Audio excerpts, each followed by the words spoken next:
राधे अमल कमलताक्षीं नीलवस्त्रां सुकेशीं ससदर समवक्त्रां खञ्जनाक्षीं अनुक्षां स्तनयुगगत मुक्तां दामदीप्तां किशोरीं ब्रजपतिसुतकान्तां श्रीराधिकाम् आश्रयेऽहम्। पूरी श्री वृंदावन बिहारी लाल की जय, राधा रानी सरकार की जय। जय जय श्यामा जय जय श्याम, जय जय श्री वृंदावन धाम। जय जय श्यामा जय जय श्याम, जय जय श्री वृंदावन धाम। पावन श्यामा पावन श्याम, पावन श्री वृंदावन धाम।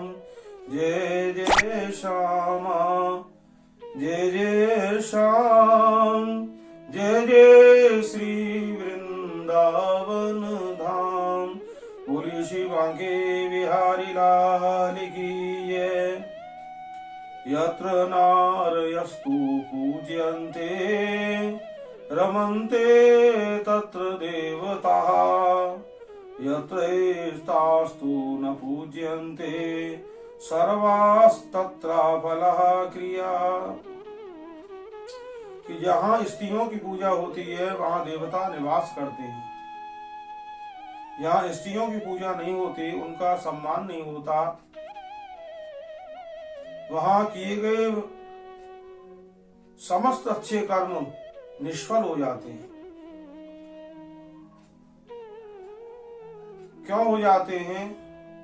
क्योंकि सभी कर्म लक्ष्मी के द्वारा ही संपन्न होते हैं। घर में सुख शांति भी, भौतिक सुख साधन भी लक्ष्मी मैया की कृपा से ही प्राप्त होते हैं। महालक्ष्मी की जिन सत्पुरुषों के ऊपर कृपा होती है, जिन महानुभावों के ऊपर कृपा होती है, तो सब सच्चरित्र होते हैं। सभी प्रकार का अन्नादिक पदार्थ घर में परिपूर्ण रहते हैं, स्वर्णादिक पदार्थ परिपूर्ण रहते हैं, परम वैभव रहता है, ऐश्वर्यशाली रहते हैं, सभी भौतिक संसाधन उनके घर में रहते हैं और धर्म का सेवन होता है। यहाँ लक्ष्मी की कृपा होती है, धर्मानुकूल जीवन जीते हैं लोग। और जहाँ लक्ष्मी मैया की कृपा नहीं होती, वहाँ मनुष्य धर्मानुकूल जीवन नहीं जीते। क्यों? क्योंकि बिना लक्ष्मी के वैभव की प्राप्ति नहीं होती, संसाधनों की प्राप्ति नहीं होती। इसलिए जिन घरों में स्त्रियों का उत्पीड़न होता है, अपमान होता है, उनका शोषण होता है, जिन घरों में स्त्रियों को तुच्छ या पैर की जूती माना जाता है, या किसी प्रकार से उनका तिरस्कार होता है, उनका मानसिक या शारीरिक उत्पीड़न होता है, वहां लक्ष्मी मैया निवास नहीं करती है। क्योंकि लक्ष्मी मैया स्वयं कहती है कि जिस पर अपनी लक्ष्मी नहीं संभाली जा रही है वो मुझे क्या संभालेगा। जब अपनी लक्ष्मी आप नहीं संभाल पाओगे तो फिर परा लक्ष्मी का निवास घर में नहीं होता है। इसलिए ये ठीक ठीक समझ लो, जो लोग लक्ष्मी के उपासक हैं, वैभवशाली बनना चाहते हैं, ऐश्वर्यशाली बनना चाहते हैं, सब प्रकार से साधन संपन्न उत्तम बुद्धि विद्या प्राप्त करना चाहते हैं, सब प्रकार के जीवन के सुखों की प्राप्ति करने की लालसा मन में रहती है, तो उन लोगों को कदापि किसी भी स्त्री का अपमान नहीं करना चाहिए। चाहे वह स्त्री अपने घर की हो, चाहे वो पराये घर की स्त्री हो, चाहे अपने धर्म की स्त्री हो, चाहे पराये धर्म की स्त्री हो, चाहे अपनी जाति की स्त्री हो या पराये जाति की स्त्री हो, किसी भी स्त्री स्वरूपा भगवती का अपमान नहीं करना चाहिए।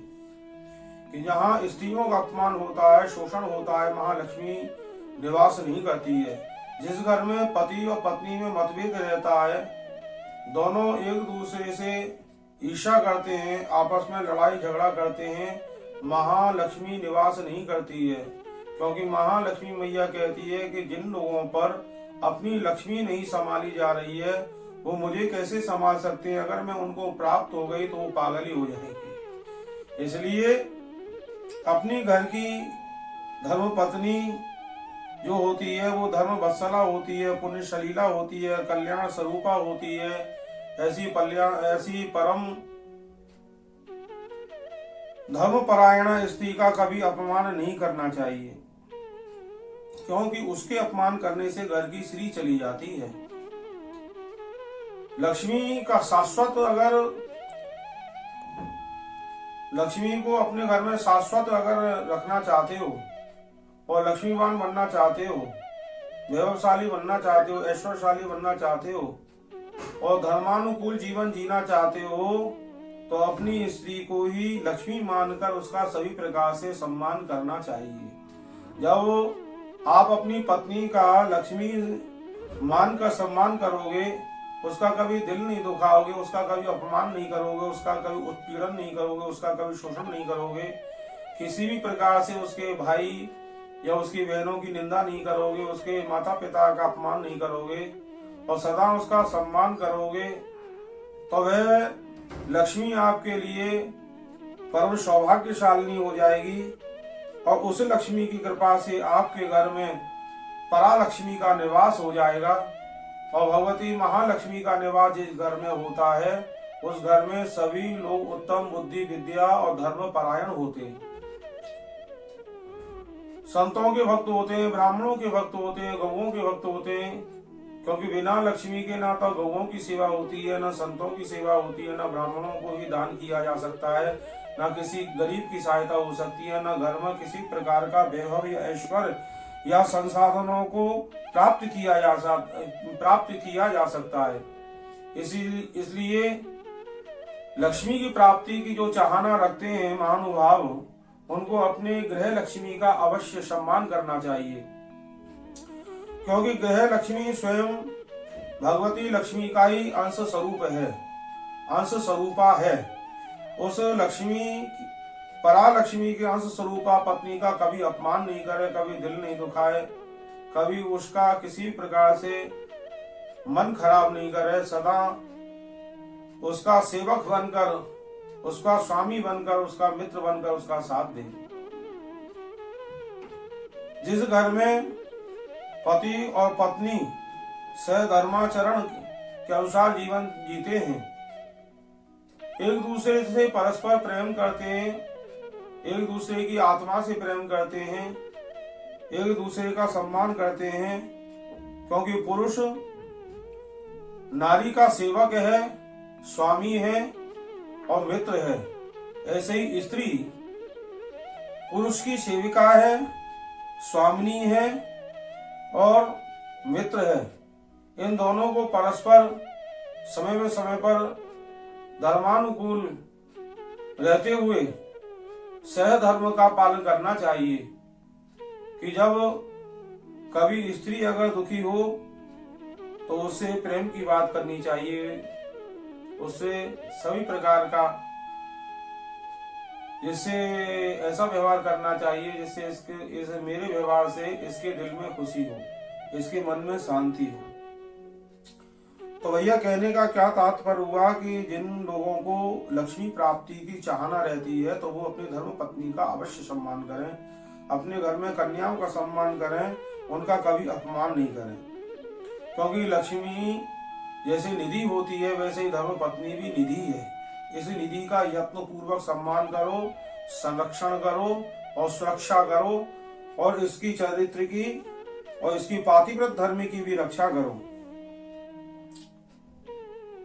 यहाँ स्त्री और पुरुष दोनों ही धर्मानुकूल जीवन जीते हैं, माँ देवता निवास करते हैं। यहाँ स्त्री पुरुष दोनों आपस में निश्चल प्रेमी होते हैं, माँ स्वयं ठाकुर जी निवास करते हैं, उनके द्वारा भक्ति और भाव और प्रेम को प्रभु स्वीकार करते हैं और नित्य उस घर में रहते हैं।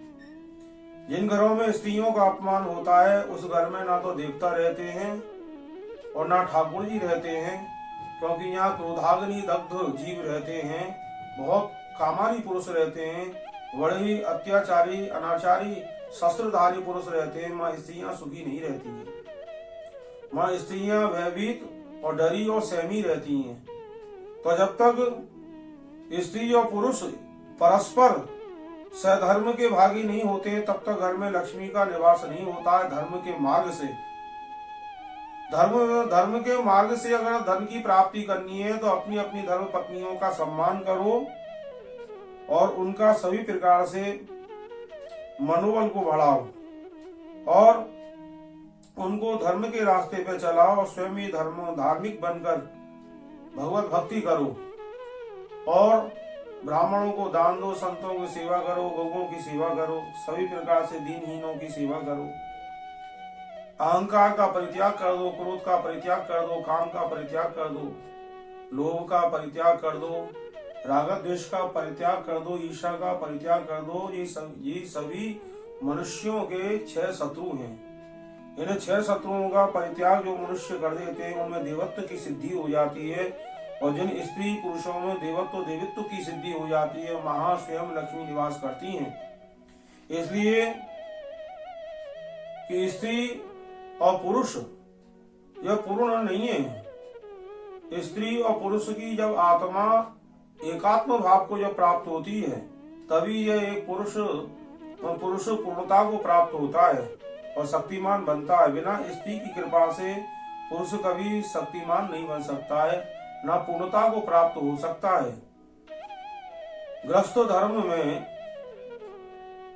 स्त्री जो है पुरुष की अर्धांगिनी है। अर्धांगिनी का मतलब आधा शरीर है, पुरुष का आधा शरीर स्त्री है और पुरुष को जब तक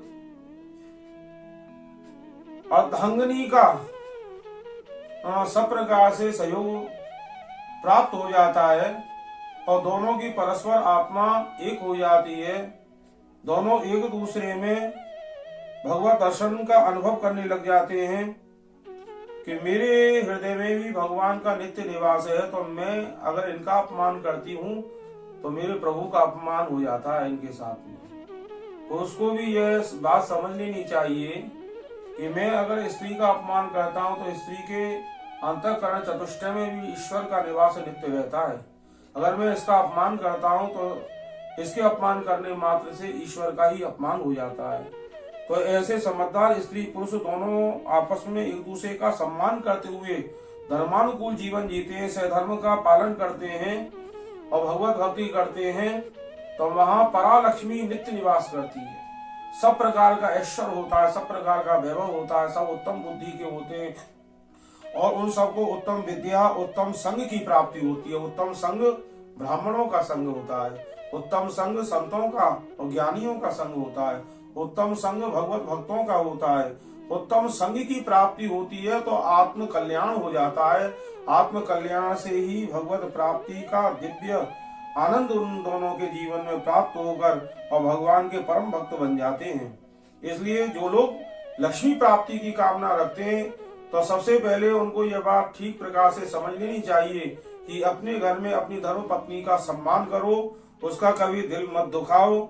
जैसे भी प्रारब्ध जनित आपको प्राप्त है उसी में प्रसन्न रहने की चेष्टा करो और धर्म का मार्ग कभी मत छोड़ो। धर्म के मार्ग छोड़कर जो धर्म की प्राप्ति करोगे वो धन आपके लिए हानिकारक है, वो अलक्ष्मी है और अलक्ष्मी जो होती है वो बड़ी दुखदायी होती है, बुद्धि को नष्ट करती है, स्त्रियों का बच्चों का चरित्र की हानि करती है और घर में अशांति फैलाती है, शरीरों में रोग उत्पन्न करती है।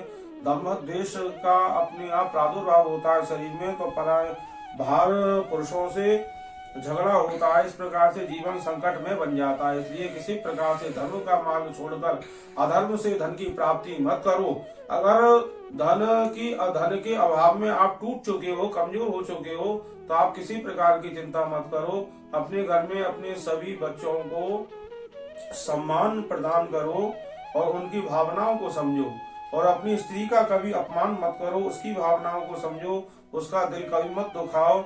अभाव में भी उसे प्रसन्न रखने की चेष्टा करो और सभी प्रकार से उसके मनोरथों की सिद्धि करने के लिए प्रयासरत रहो। कर्म योगी बनकर जीवन जियो और भगवत भक्ति करो तो ब्राह्मणों की आशीर्वाद से, संतों की कृपा से और भगवत भक्ति करने से और अपनी स्त्रियों का सम्मान करने से ही जीवात्मा मनुष्य जो है पुण्यात्मा बन जाता है, परम लक्ष्मीवान बनकर इस संसार के समस्त भोगों को भोग कर अंत में परम मोक्ष की प्राप्ति करके भगवान धाम जाता है।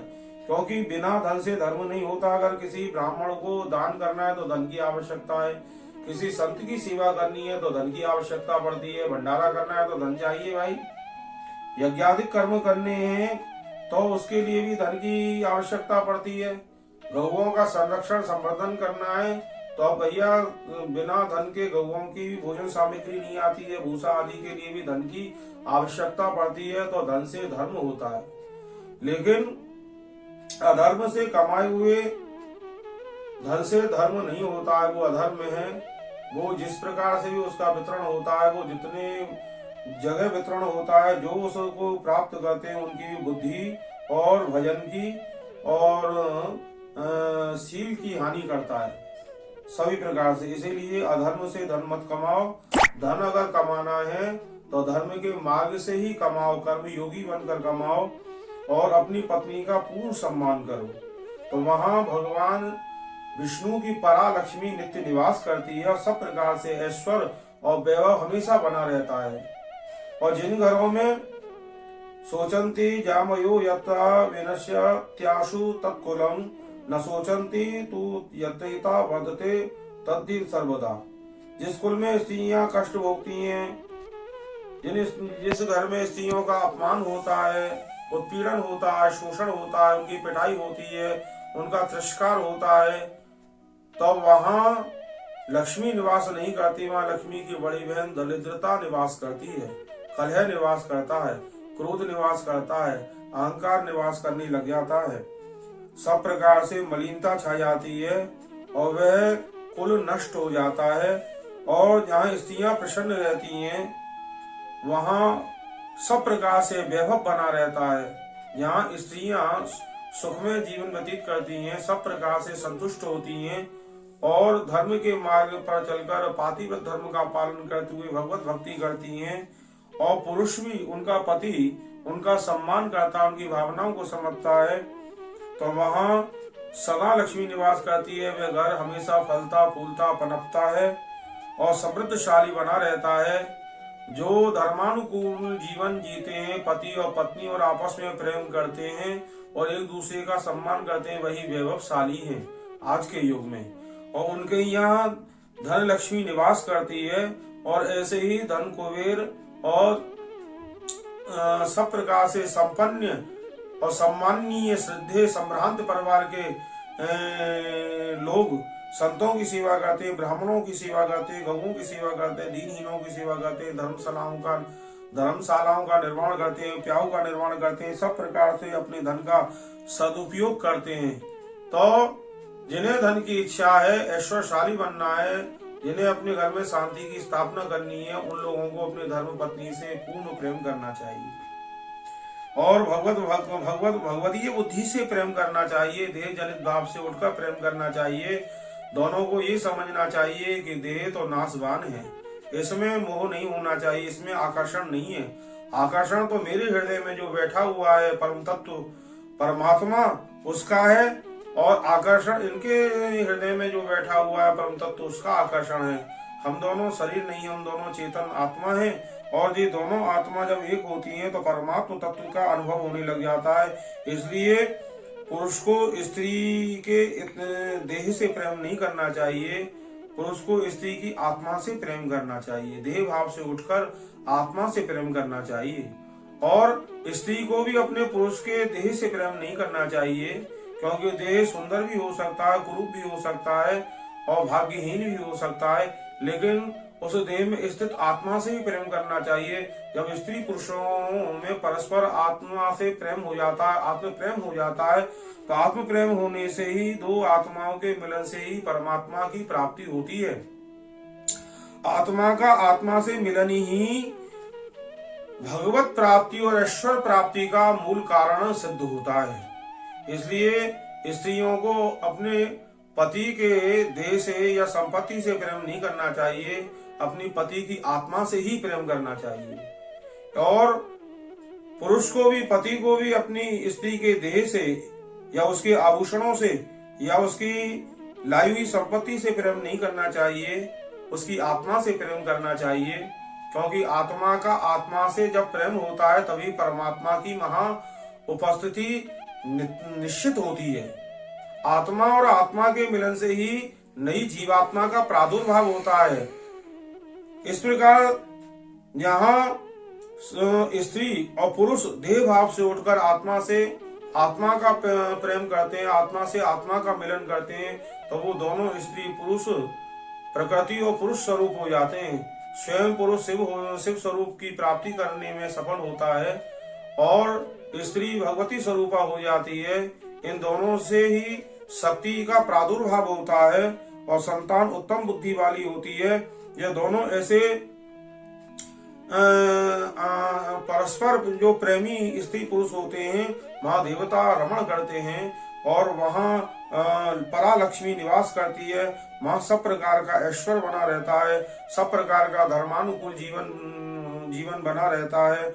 वहाँ किसी प्रकार से कोई कलह नहीं होता है, कोई अशांति नहीं होती है, किसी भी वस्तु का, पदार्थ का अभाव नहीं होता है। कोई भी ब्राह्मण खाली हाथ नहीं जाता है, कोई भी संत खाली हाथ नहीं जाता है। कभी गौओं की अवहेलना नहीं होती है, ना दीनहीनों की अवहेलना होती है। सदा सदा व्रत बांटने की प्रवृत्ति उन लोगों की बन जाती है कि सदा सभी की सेवा करो, निरंतर सेवा करो।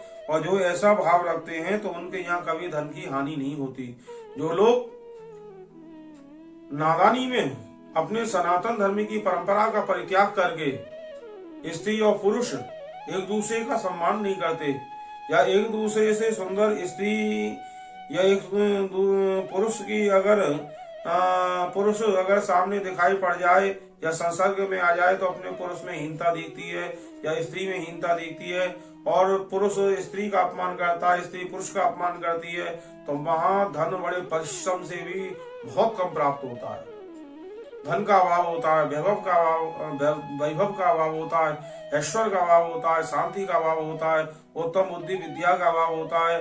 किसी को देने की तो बात छोड़ो, खुद भी अपनी जीवन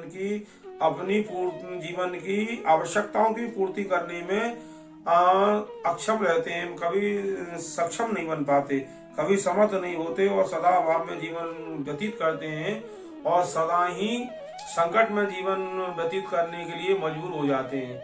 इसलिए भैया सनातन धर्मावलंबी ठीक ये बात समझ लें कि जो उन्हें प्राप्त हुआ है वो भगवान विष्णु स्वरूप ही वर की प्राप्ति होती है, और जो स्त्री के रूप में जो कन्या की प्राप्ति होती है वो लक्ष्मी स्वरूपा होती है। तो पुरुष को लक्ष्मी की प्राप्ति हो गई, स्त्री को विष्णु की प्राप्ति हो गई। विष्णु की प्राप्ति से धर्म की रक्षा होती है और लक्ष्मी की प्राप्ति से घर की रक्षा होती है, घर के समस्त कार्यों की सिद्धि हो जाती है, समस्त मनोरथों की सिद्धि हो जाती है। तो इस प्रकार से पति और पत्नी को ठीक समझ लेना चाहिए कि देखो, जब हमारा विवाह संस्कार हुआ तो पंडित जी ने इनका पूजन विष्णु के स्वरूप में किया था, तो जो मेरे लिए आज भी विष्णु स्वरूप ही है, भगवत स्वरूप है, पति परमेश्वर है। और पति को भी जी ठीक रूप से समझ लेना चाहिए कि जब मैंने इसका कन्यादान लिया था उस समय इसका पूजन जो पंडित जी ने कराया तो वो लक्ष्मी स्वरूपा के रूप में ही कराया कि लक्ष्मी स्वरूपा यही कन्या यही नमः, कि ये लक्ष्मी का स्वरूप है कन्या, तो ये स्त्री मेरी लक्ष्मी का अंश है और मैं विष्णु का अंश हूँ। तो हम दोनों को सह धर्माचरण के अनुसार ही भगवत भक्ति करके एक दूसरे की मन की बात को जानते हुए, चित्त को एक दूसरे में रमाते हुए, एक दूसरे से सब प्रकार से आत्म मिलन करते हुए और परमात्म तत्व की प्राप्ति करनी है, भक्ति करनी है। तो महा भगवान की परालक्ष्मी नित्य निवास करती है और सब प्रकार से वैभव और ऐश्वर्य बना रहता है। इसलिए भाइयों, जो लक्ष्मी की कामना करते हैं, धर्मानुकूल जीवन जीना चाहते हैं, सब प्रकार का वैभव ऐश्वर्य प्राप्त करना चाहते हैं, तो वो अपने घर में अपनी स्त्रियों का सम्मान करें, अपनी धर्म पत्नी से सदा अच्छा व्यवहार करें और उसकी प्रशंसा करें, उसकी निंदा नहीं करें, उसका दिल नहीं दुखाएं, उसका कभी उत्पीड़न नहीं करें, ना उसका कभी शोषण करें, और अपने घर की समस्त स्त्रियों को सदा प्रसन्न रखने की चेष्टा करें। अगर भाग्यहीनता के कारण सब प्रकार के साधन या ऐश्वर्य आपके पास में नहीं है तो आप धैर्य नहीं खोएं। आप किसी प्रकार से विचलित ना हो दूसरों को देखकर। आप अपने मन को, बुद्धि को स्थिर करके भगवान की भक्ति करें और अपने बच्चों से, अपनी स्त्री से प्रेम करें। और जहाँ स्त्रियां पति के प्रेम से प्रसन्न रहती हैं और पति के कर्मों से संतुष्ट रहती हैं तो वहाँ निश्चित रूप से भगवान की लक्ष्मी निवास करती है और सब प्रकार से ऐश्वर्य बढ़ने लगता है, वैभव बढ़ जाता है और बच्चे उत्तम बुद्धि के हो जाते हैं। तो आगे चलकर वो परम ऐश्वर्यशाली बनकर जीवन का परम आनंद लेने में सफल हो जाते हैं। इसलिए सभी लोगों को यत्न पूर्वक नवजात से लेकर वृद्ध पर्यंत समस्त स्त्रियों का सदा सम्मान और सत्कार करना चाहिए और उनका संरक्षण और संवर्धन करना चाहिए और सभी प्रकार से उनकी देखभाल अच्छे प्रकार से करनी चाहिए और वस्तु के अभाव में उन्हें प्रेम प्रदान करना चाहिए। प्रेम से ही जो स्त्रियां और बच्चे प्रसन्न होते हैं। यहाँ प्रेम परमेश्वर, जहाँ आपस में प्रेम होता है वहाँ परमेश्वर निवास करता है। तो जहाँ परमेश्वर निवास करता है तो वहाँ लक्ष्मी अपने आप निवास करने लग जाती है। जो पति अपने पत्नी के अलावा किसी पराई स्त्री में पत्नी का भाव नहीं रखता है और सदा अपनी पत्नी में ही रमण करता है, उसका ही सम्मान करता है। और जो स्त्री अपने पति को ही परमेश्वर समझती है और सदा अपने पति में ही समस्त पुरुषों का ऐश्वर्य और बल आदि को समझकर उसी में रमण करती है, उसी का सम्मान करती है। उसे कितने भी सुंदर अगर दिख जाए दूसरे पुरुष, कितने भी शक्तिशाली पुरुष दिख जाए, कितने भी धनी पुरुष दिख जाए, कितने भी ज्ञानी और गुणकारी और विद्यावान पुरुष अगर दिख जाए, फिर भी वे अपने पति से बढ़कर किसी पुरुष को नहीं मानती है। तो ऐसी जो पातिव्रत धर्म को मानने वाली धर्म वत्सला जो स्त्रियां होती हैं और जो धर्म पत्नी का पालन करने में सक्षम होते हैं, हर प्रकार से उनका संरक्षण करने में सक्षम होते हैं, तो ऐसे धर्मानुकूल जीवन जीने वाले स्त्री पुरुषों के यहाँ भगवान स्वयं रहते हैं। और जहाँ भगवान स्वयं रहते हैं तो वहाँ भगवान की लक्ष्मी नित्य निवास करती है। इसलिए अगर जीवन में कुछ प्राप्त नहीं हुआ है तो उसकी प्राप्ति के लिए किसी प्रकार से धर्म का मार्ग नहीं छोड़ना चाहिए। धर्मानुकूल जीवन जीते हुए नित्य कर्म करना चाहिए। कर्म योगी बनकर अपने घर में अपनी स्त्री को सम्मान प्रदान करना चाहिए, उसे प्रेम करना चाहिए और भगवत भक्ति करनी चाहिए। भगवत भक्ति करने से, धर्म का पालन करने से आप भगवत स्वरूप हो जाओगे और जो देवत्व को प्राप्त हो जाते हैं पुरुष, उनके यहाँ भगवान स्वयं नित्य निवास करते हैं। और जहाँ ठाकुर जी निवास करते हैं, जहाँ ठाकुर जी की नित्य सेवा होती है, जहाँ ठाकुर जी के भाव से ही सब प्रसाद बनाया जाता है, वहाँ ठाकुर जी का निवास होता है। और ठाकुर जी की जहाँ भक्ति होती है तो वहाँ ठाकुर जी रहते हैं और जहाँ ठाकुर जी रहते हैं माँ लक्ष्मी अपने आप निवास करने लग जाती है। और इसलिए पति और पत्नी को ये समझ लेना चाहिए कि अगर मैं इनका अपमान करती हूँ तो अपने आराध्य का अपमान हो जाता है। और पुरुष को भी यह समझ लेना चाहिए कि मैं अपनी पत्नी का अपमान करता हूँ तो मेरे आराध्य का ही अपमान हो जाता है, मेरे इष्ट का ही अपमान हो जाता है। क्योंकि हम दोनों के अंतःकरण चतुष्टय में भगवान नित्य रहते हैं। जब ये शरीर चलता है और जब वो नहीं रहेंगे तो ये शरीर नहीं चलेगा। इसलिए दोनों एक दूसरे के अंतःकरण में स्थित परमात्मा का ही सम्मान करें और नित्य प्रसन्नता पूर्वक जीवन जिए और कर्म योगी बनकर धर्मानुकूल जीवन जिए और भगवत भक्ति का आश्रय लेकर कर्म से ही और धर्मानुकूल कर्मों के द्वारा धन की प्राप्ति करें। तो वो धन बूंद से ही बूंद कर आता है और घर इतना बढ़ जाता है कि खुद कमाने वाले पे वे संभाला नहीं जाता है। फिर उसका वो वितरण करता है दान के रूप में, सेवा के रूप में, दीन दुखियों की संरक्षण करने के लिए, गौओं की रक्षा करने के लिए। इसलिए धर्म का मार्ग मत छोड़ो और धर्म पत्नी का कभी उत्पीड़न या उसकी आत्मा को मत दुखाओ, ना उसका दिल दुखाओ, उसका सदा सम्मान करो और प्रसन्नता पूर्वक जीवन जियो। जैसा भगवान ने आपको प्रारब्ध दे दिया है उसी प्रारब्ध के अनुसार जीवन जियो। धर्म को मत छोड़ो और धर्म पत्नी का सम्मान करो तो धर्म पत्नी का जहाँ सम्मान होता है और धर्म का पालन होता है, तो माँ भगवान श्री विष्णु की परालक्ष्मी नित्य निवास करती है। और इससे इतर जो भी काम होते हैं धर्मानुकूल नहीं होते, अधर्म होता है, स्त्रियों का उत्पीड़न या उनका अनादर होता है, तो महा दरिद्रता निवास करती है, कलह निवास करता है। इसलिए सब प्रकार से सुखी जीवन व्यतीत करने के लिए स्त्री और पुरुष को अपनी ही स्त्री में रमण करना चाहिए, उसी का सम्मान करना चाहिए, और पुरुष को अपनी स्त्री में ही रमण करना चाहिए, उसी का सम्मान करना चाहिए। एक दूसरे का सम्मान करें और भगवत भक्ति करें, धर्म का पालन करें, तो माँ निश्चित रूप से महालक्ष्मी मैया नित्य निवास करती है। बोलिए लक्ष्मी मैया की जय। यासा पद्मा सरस्तु विपुल कटि तटी पद्म पत्राय ताक्षी गंभीरावत नाभिस्तन वर्णमिता शुभ्र वस्तुत्तरीया या लक्ष्मी दिव्य रूपे मणिगण खचित स्नापिता हेम कुंभई सा नित्यम पद्म हस्ता मम बसतु गृहे सर्व मांगल्य युक्ता। जो अपनी पत्नी का सम्मान करते हैं लक्ष्मी समझकर, उनके यहाँ परालक्ष्मी नित्य निवास करती है। इसलिए सभी लोग यत्न पूर्वक स्त्रियों का संरक्षण संवर्धन करो और इनका पालन करो, इनकी चरित्र की रक्षा करो, इनकी बुद्धि की रक्षा करो, इनकी जीवन की रक्षा करो और इनका कल्याण करो। उसी में सबका कल्याण निश्चित है। जहाँ स्त्रियों का सम्मान होता है उस देश, उस शहर और ग्राम जनपद आदि में सभी प्रकार से घर मंदिर सब जगह स्त्री के सम्मान करने से लक्ष्मी सदा बनी रहती है और धर्म का पालन होता है। बोली श्री बांके बिहारी लाल की जय। कृष्णाय वासुदेवाय हरे परमात्मने प्रणत क्लेश नाशाय गोविंदाय नमो नमः। बोली श्री बांके बिहारी लाल की जय। जय जय श्री राधे, जय जय श्री राधे, जय जय